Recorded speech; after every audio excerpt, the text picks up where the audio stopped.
Welcome to Lift Your Leg. This is Monique Anstey from the Naughty Dog in Victoria, BC, author of As a Dog Thinketh. And Jill Brown from Calgary, Alberta, the Bag Lady.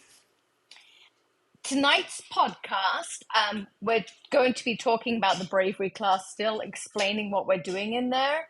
But here's the confession in advance. It's Sunday night, and this is going to be aired tomorrow morning. So this is a raw and uncut podcast. Jill, behave. I don't have time to edit out anything bad that you say that you want gone, so Oh, behave good. yourself. And likewise, I must behave myself.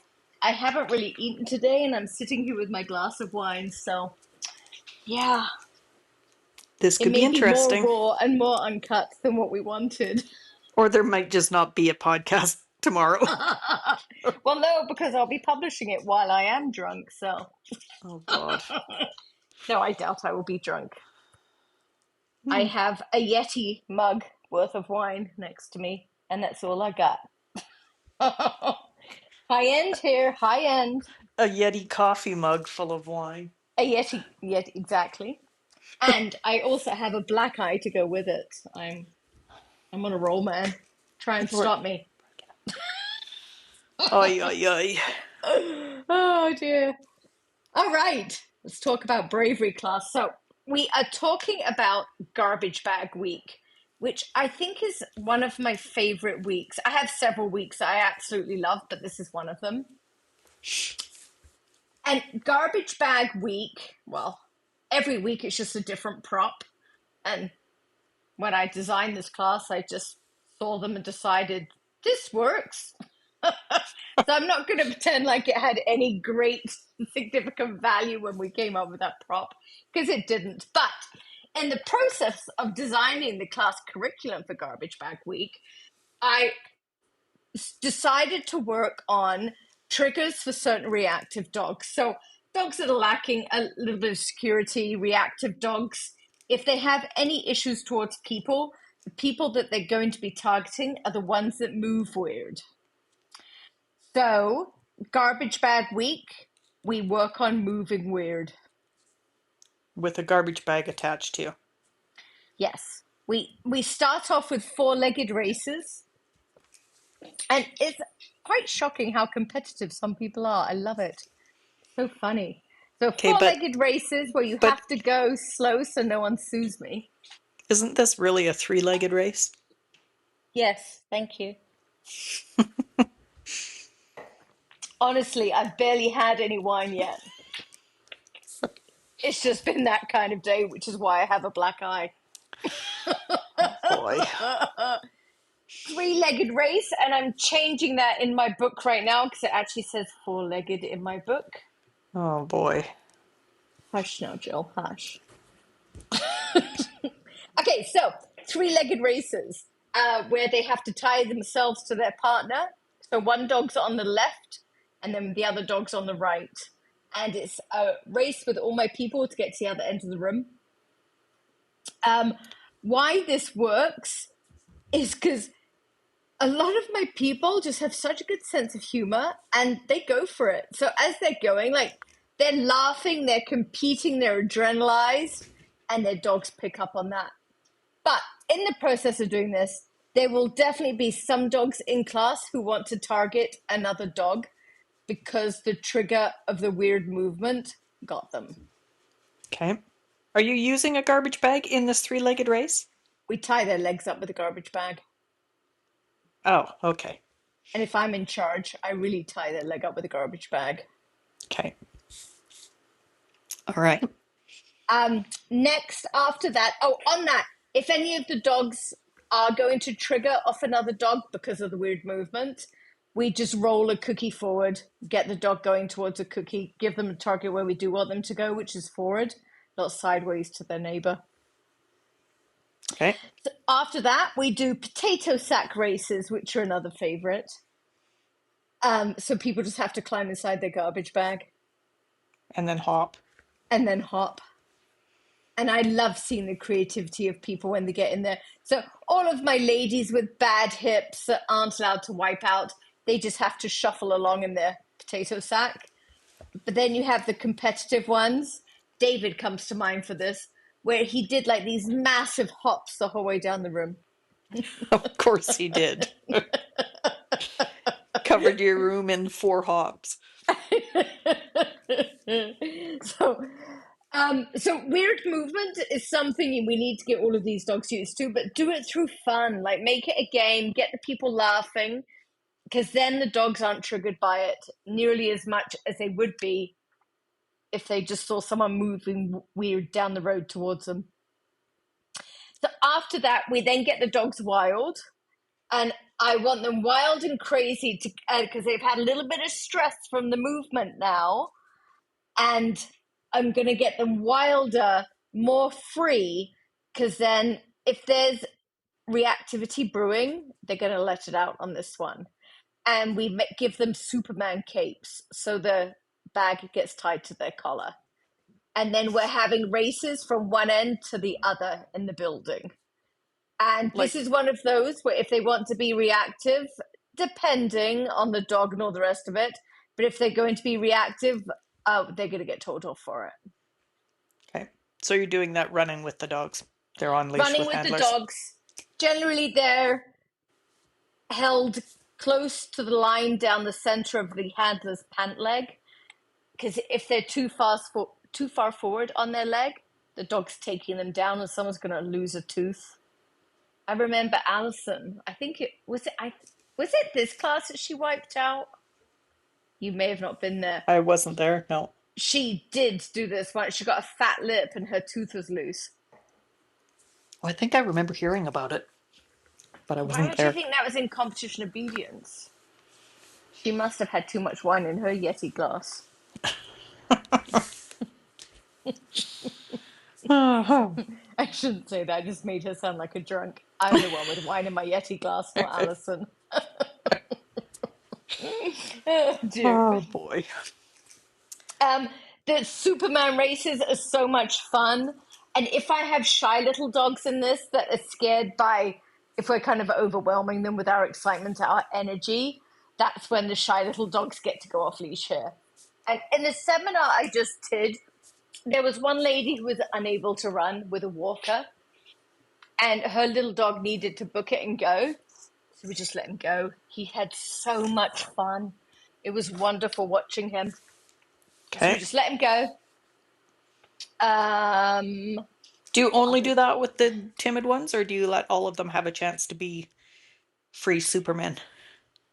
It depends. It does depend on the dog. So definitely not all of them free. Back in Pippa's era, most of them were free. But we'd done so much bravery then with those dogs. It wasn't like they had one set and it was over. They were back every week for a long time because Pippa and Sophie needed a lot. Right. Um, so those dogs all had become good friends at that point, and we could let them all go, and it was chaos. But I was thinking more like doing restrained recalls with bags attached to them, so they still have to kind of deal with it on their own, no, but they have the freedom to it's go. a group of people running from one side of the building to the other with their dogs. Okay. And but with Pippa's class, so back then, most of them were free, and Pippa would always be first and cut someone off, and that was the days of Sabira and Fiasco. That was so much fun back then. Do you remember Fiasco? I remember Fiasco, yes. He was a cool dog. Yeah. So yeah, we're getting them wild and crazy. If reactivity occurs, we're going to deal with it. We're going to correct them. Because at this point in time, it's not needed. They know these people. There's no need for reactivity. So it's not so much they're reacting to something they're unsure of. They're just reacting because they want to, They're because they're just feeling getting, aroused. They're taking a yeah, cheap shot. yeah. Cheap shots aren't allowed. Um, then the next thing we're going to do is all of my people tie their garbage bags together, so it makes like a big long singular piece of material. Does that make sense? It does. Like a big garbage bag rope. Yeah, a rope, thank you. A rope with kind of flappy corners hanging down below. And they all stand in the middle of the room with their garbage bag rope, and one person at a time with their dog, either on leash or off leash, depending. They have to run through that line of people. So, bearing in mind here, we have dogs that are lacking bravery, so they're going to struggle with a line of people facing them, let alone a line of people that won't let them through. So, as you've got your line of people, you've got your bags, so the people are kind of limited. So, there's normally like a 10-foot gap on either side of the room. And then there's going to be like holes in the middle in between the bags, because some people stand closer, some people stand further. Right. So your one person running has to get through. So they either get to like jump through the middle and just kind of shove people aside, or they have to run left or run right to get around them. But the line of people are allowed to crab left or crab right to So the block dogs them. have to go through them.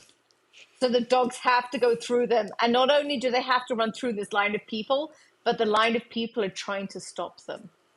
And the only reason this works without having a major dog fight is if your people are competitive and seriously trying to get through.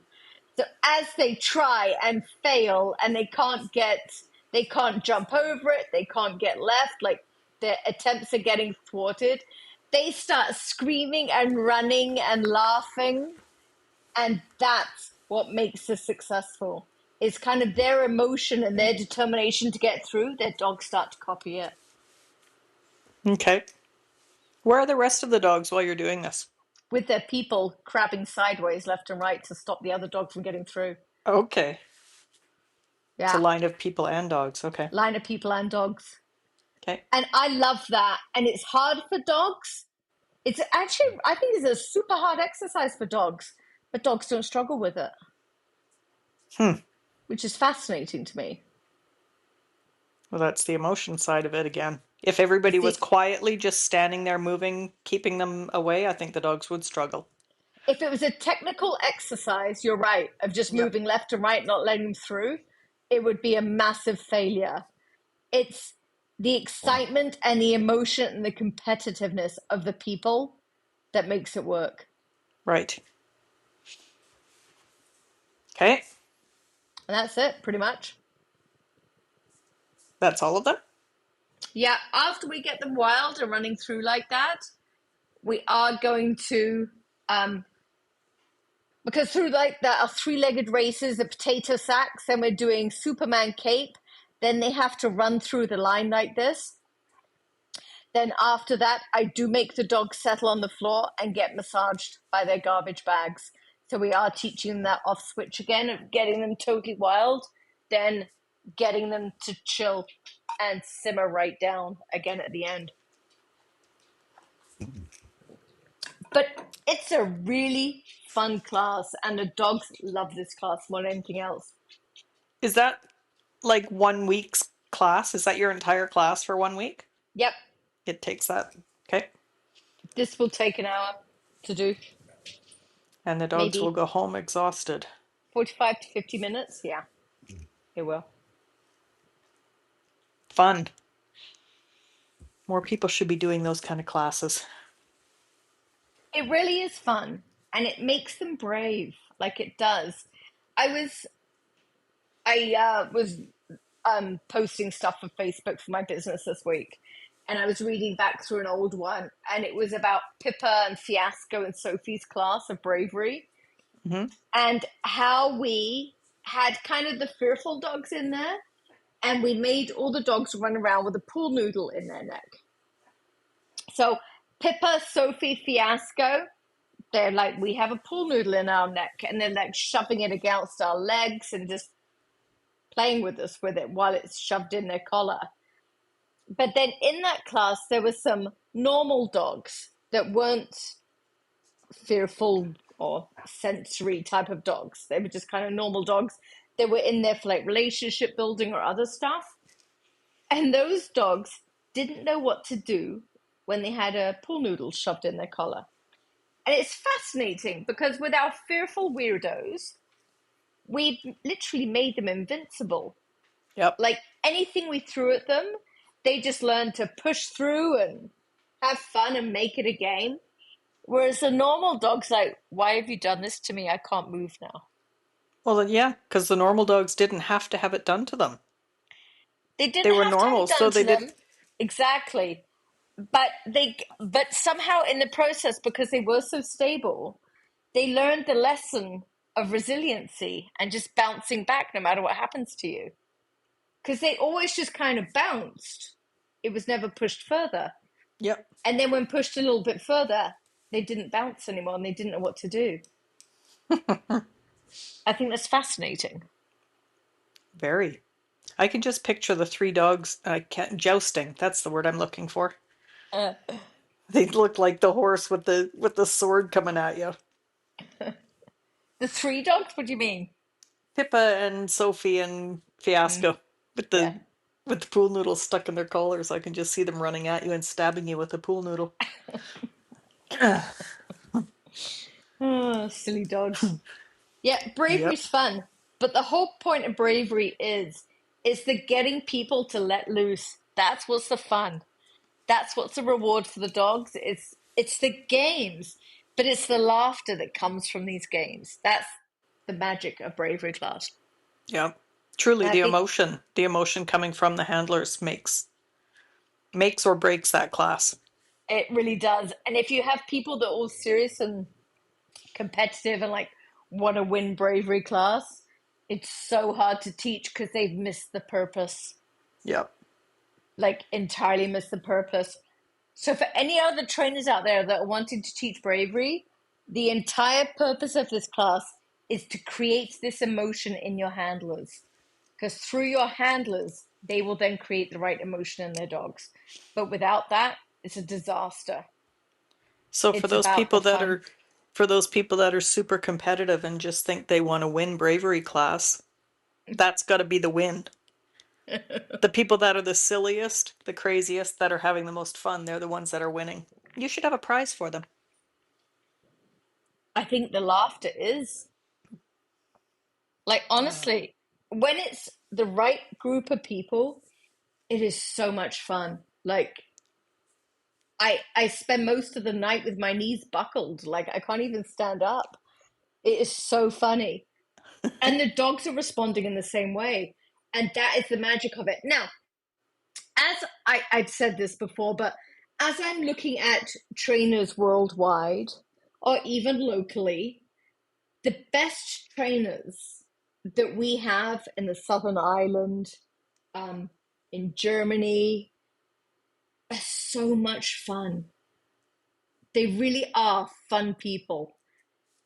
And I Yep. think that's the key to success. If you want to be a great dog trainer, you have to have the ability to let go and have fun because that's what you need to do with your dog.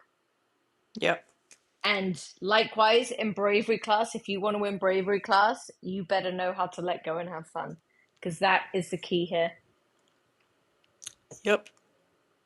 The dogs have to believe it's just a partnership, that you're both just out there having a blast, Yeah, not that they're being ordered around doing things. absolutely. Well, it should never be them being ordered around and doing things. No, it shouldn't It's a be. relationship. But that's where you get the impressive handlers. The ones that are the really good trainers are the ones that can have fun and just create that partnership. And you're saying something really important here. It's creating that, but without, uh, you always want to make it should look like it's the dog's choice. It It shouldn't be a command. You want things to flow seamlessly so it appears like the dog is making it their choice. yeah. I'm not quite saying that to the best it can be said. It shouldn't look like it's an effort. Exactly. It It should should just just kind of naturally flow. yeah. Yep. Am I the only one sipping on my cocktail? No, I just put mine down. All right, then. I'm making notes. I have to have one free hand. Then reflect on your notes. I have already. Okay. I already have. That's not very useful. I know. Anything else about bravery, Joe? Other than everyone should do it. I think We there was had a good point. talked. It was a good point you made that the stable dogs struggle with some of the things that you push them through. Yeah. Because I think that can point out to people that have those stable dogs that they can still benefit from these bravery classes. In my bravery classes of last year, I think it was last year, I had a whole bunch of like my old apprentices. It's actually funny. I think in one class I had 5 apprentices from my past, which kind of says a lot about bravery. They all came back for it. Yep. Um, so it was a whole bunch of apprentices, and I think the rest of the people, maybe not the rest, because there was definitely clients in there, but there was the others were competitive dog trainers. That was who was in there. People who just wanted to increase the fun in their relationship. Okay. And that says a lot of these trainers are just realizing to let go, have a blast, enjoy your dogs. And yeah, once you do that, you really see what you've been missing. And I think, like, we're always telling people, have fun with your dog. They don't know what that is. Yep. And now it's like a structured class of, here, this is how you can be an idiot. And then it becomes less structured and it just becomes second nature. Exactly. You don't really have to think about it. You just start doing it. I agree.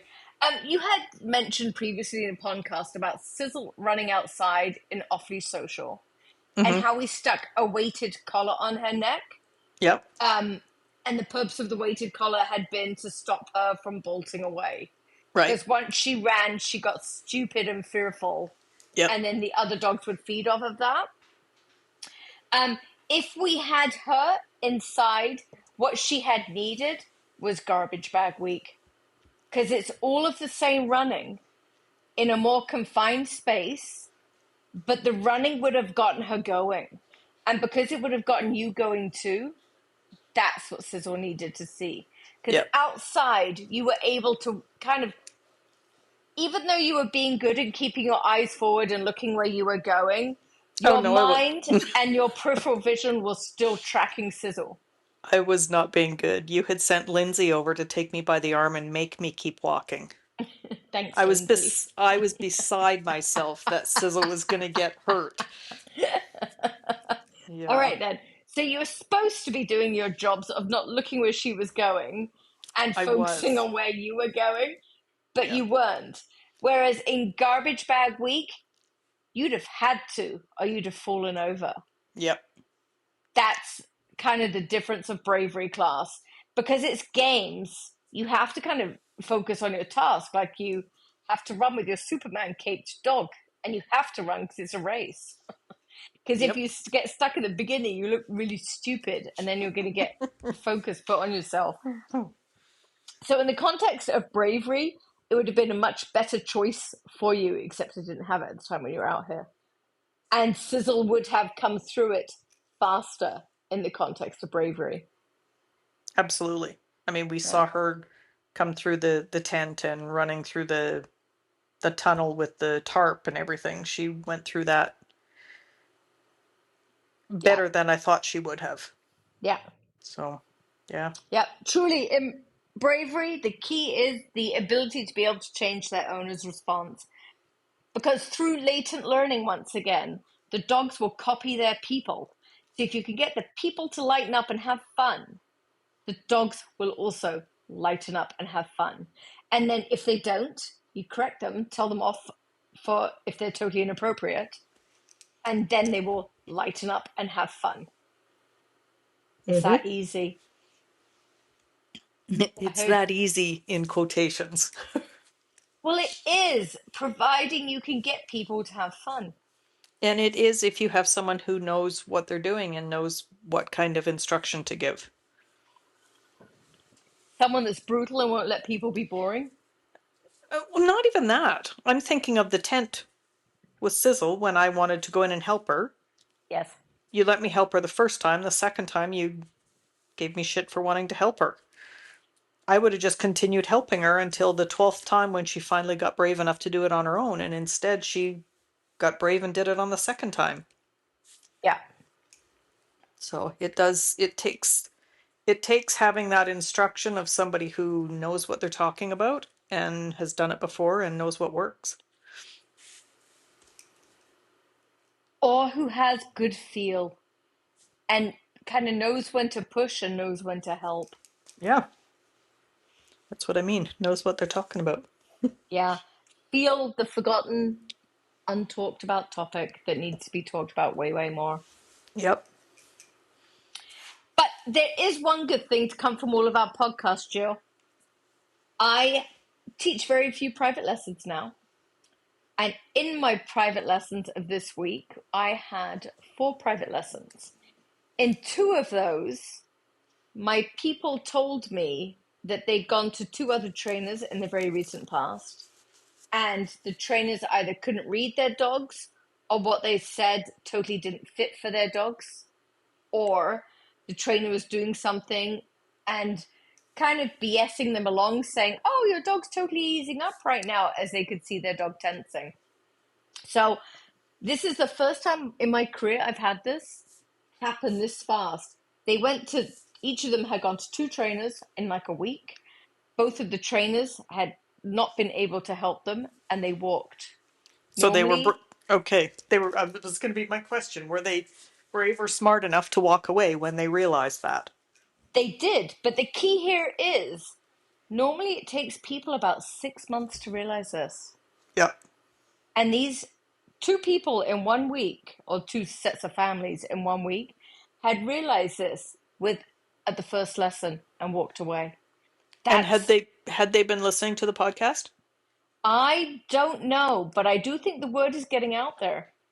Okay.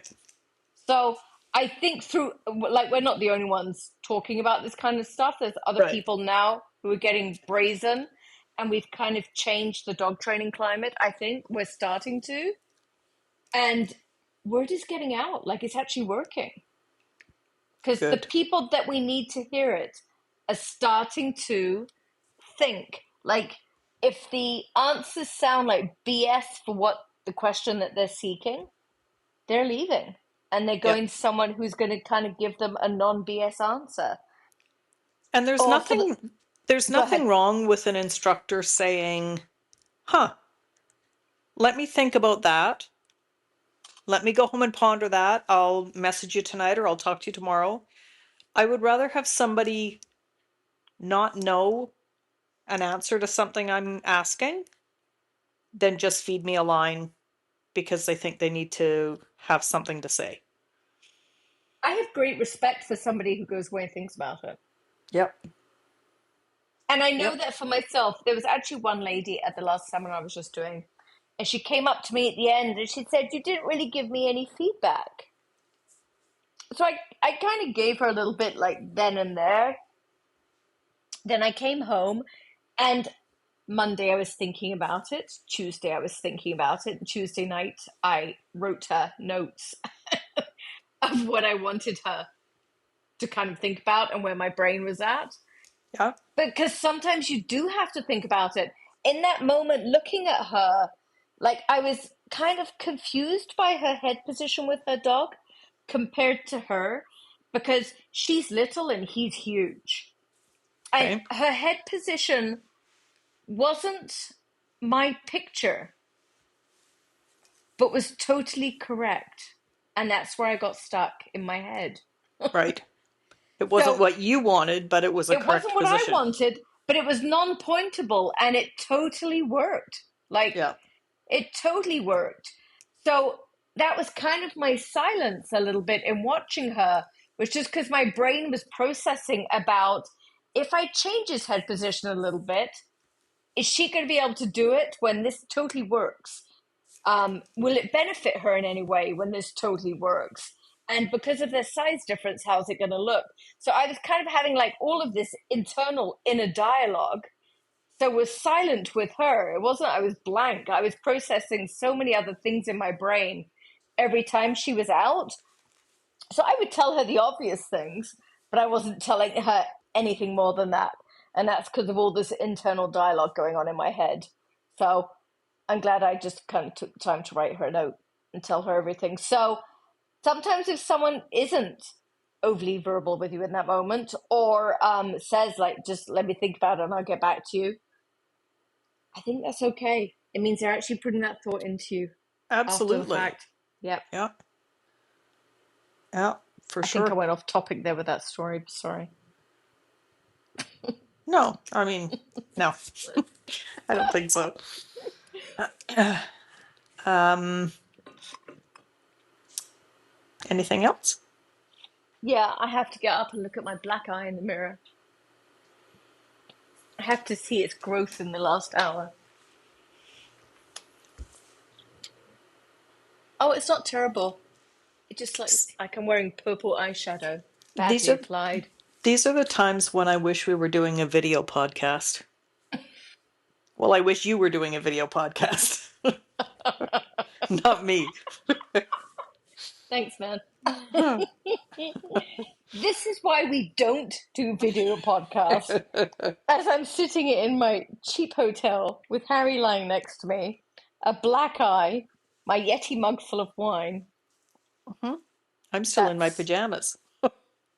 Have you gotten out of them today? No, I've been working in my house.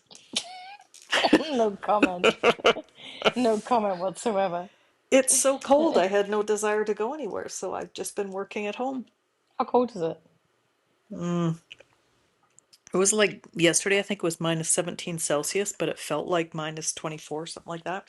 It's cold, it's windy. I have come to realize that being a dog person has great advantages for being a farmer. And this is all going back to Peggy.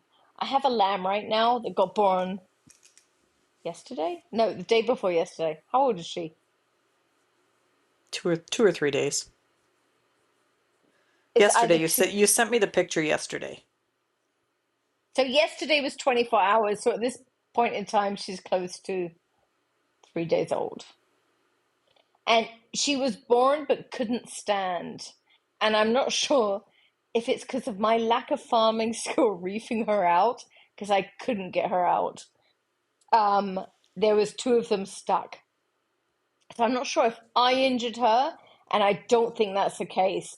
I think it was kind of the delayed trauma of birth has just made her weak. But anyhow, the end result is she has the equivalent of like degenerative myelopathy in her front left leg.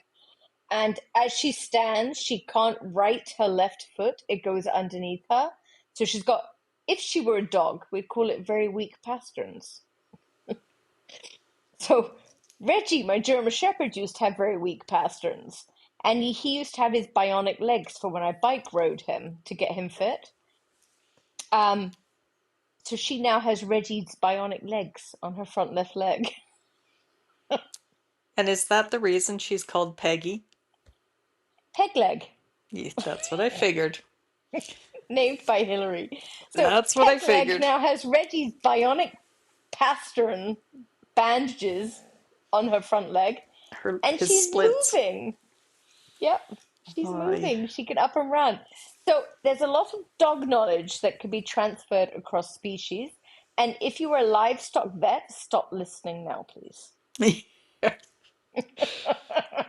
Don't send anyone to Monique's house to investigate. Go ahead, my sheep isn't there. I was going to say, do it now. Brian's home alone. Brian's home alone. I'm Sorry, not Brian. home. Neither is Peggy. So go ahead. You'll just find Brian and Mo. Oy, All oy. right. Anything else, Julie Willie? I don't think so. I think that covers the garbage bags. Thank you for talking to me in my CD hotel Well, with my black eye. you stay safe there. Nobody's going to bother you because they're going to think you're a tough ass wench with your black eye. My black eye, my Yeti mug, and my Malinois. I'm doing good. Oh, God, yes. Your black eye, your smell of wine, and your Malinois. Yeah. Oh, Oh, class right here. Don't push right? it. Oh, man. Thank you for listening to us, people, if you've stuck with us this long. Don't blame me if you haven't. but but share it anyway. We'll share it anyway, exactly. Thank you. All right, All thanks, right. Chili Willy. See you next Tuesday. Good night. Bye.